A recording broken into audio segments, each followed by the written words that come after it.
Hello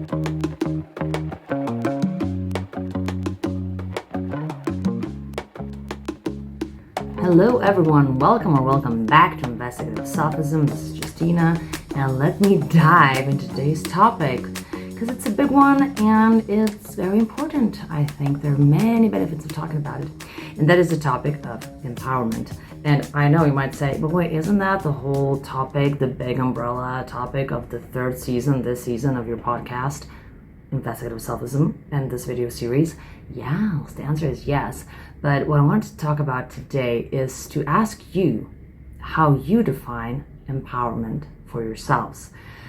I know that one of my episodes I was talking about how I choose to see it and how for me, because there's so many definitions, right? There's so many ways, kind of vague, no one single way to define empowerment, and it's very much like how you want to define it for yourself.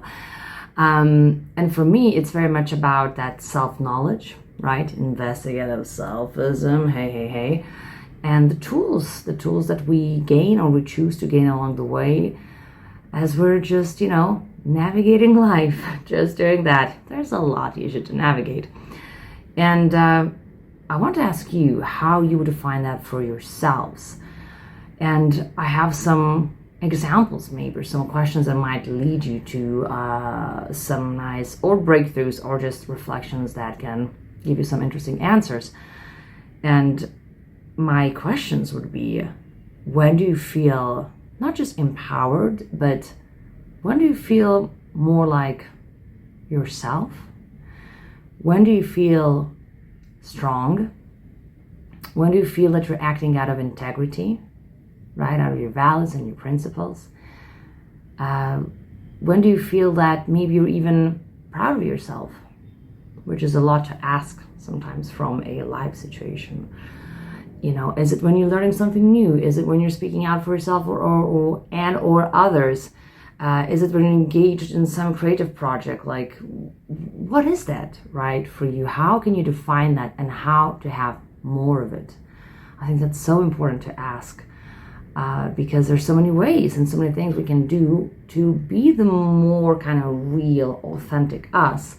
But it's also have to be defined kind of by how we see it, what's important and meaningful to us. So I think no one else can do that reflection for you. So I hope you engage in it, because what's the price of not doing that? What's the price of never really stepping into being yourself? Oh, that sounds very sad, doesn't it? So I encourage you to do the reflection, to step into yourselves more strongly and more intentionally. And I wanted to share with you something. For me, it's many things also, how I feel more empowered.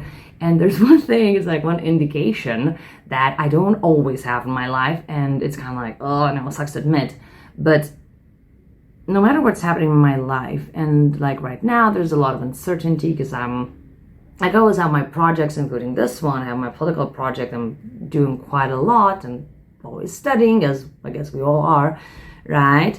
That I'm also looking for my new bigger project in terms of politics, which is one of the areas that I care deeply about, and I cannot compromise, because if I did, that also would be stepping out of myself, So as I'm looking for that new thing, there's also uncertainty, which I do have high tolerance for, so like I'm fine in that respect. And yeah, but many unknowns at the moment, which is a good dilemma to have. But I realized that however I'm doing and whatever I'm doing now, I really stopped, for some weeks at least, comparing myself to others.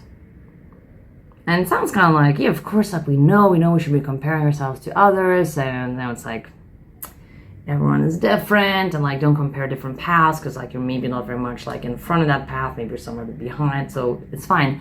And I think that comparison, it's always nice, right? Let's say I look at my friends and I say, my goodness, so inspiring, I want to be more like that. Like, ooh, this friend is a reminder that like I could dedicate myself more to this, or just like, oh, cool, you have this amazing discipline, like I want to be more like you. It's always about these qualities, but I think it's so nice when you catch yourself that you're not really wishing that, I wish my life was like this. Because just like I would want my friends to like wish my life, right? I'd be like, no, you should lead your engaging, interesting lives in pursuit of things that are meaningful to you. And this is what I'm doing as well. And our paths cannot be the same. And it's almost embarrassing to say that there's, in my case at least, there is sometimes a little bit or a lot of that comparison. And I know that like it's not healthy, and I'm, managing my thoughts well, but it can creep in sometimes, right? And I think if that creeps in, then it's a good opportunity for us to say, okay, why? What is it exactly? Like if I'm like jealous of something, like, oh, like I'd like to be like, okay, like let's deconstruct it, right? What is it exactly? And can we get that admiration and some insights from that feeling instead of just saying like, oh, I shouldn't be doing that, right? Like let's explore curiosity, self-compassion, let's go. And so to come back to my own story, it's very nice to realize that, whatever I'm going through right now, like wherever I am, it's very much my path.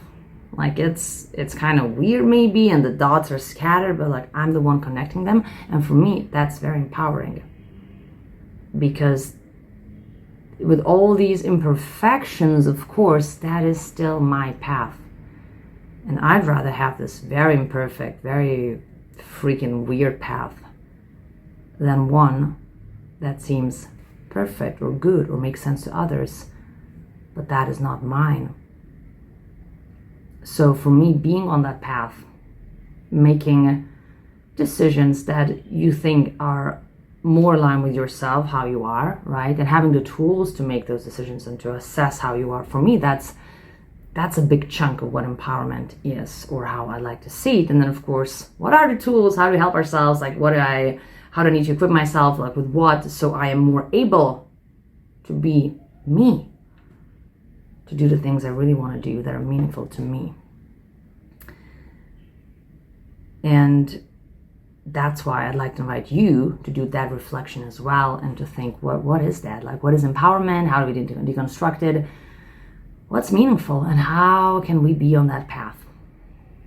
So big questions, big reflections, and I hope you engage. I want to leave you with a quote that I will very likely paraphrase, but it goes something like this: the biggest lie is not that there is no food.